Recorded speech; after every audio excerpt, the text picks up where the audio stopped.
আমরা আধ ঘন্টা হলো এসছি। যতক্ষণ সময় পার হচ্ছে বেলি কিন্তু একটার পরে একটা জিনিস এক্সটেনশন করতেই আছে। বেলি মিন্স শ্বশুর, মনিদার শ্বশুর বাড়ি।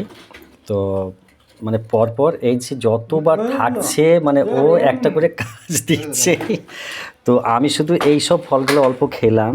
তুমি এত যে একটা মিষ্টি খেয়েছি, মনিদা মিষ্টি ধুয়ে খেলো, ও খেয়ে নিয়েছে, রহমত খেয়ে নিয়েছে, কিন্তু আমি পারলাম না, কারণ আমি প্রথমে ওই ভদ্রলোকের বাড়িতে খেয়ে এসেছি, তারপরে ওই রাস্তাতে হোটেলে খেলাম, তারপরে বেলির বাড়ি এসেছি।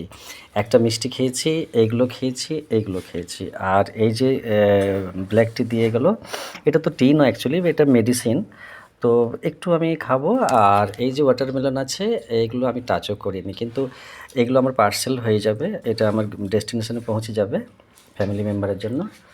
আর আবার কিন্তু বলি এখানে ফ্রাইড রাইস দিয়ে গেছে। তো দেখছি আমি কতগুলো কি শেয়ার করতে পারি। ওকে।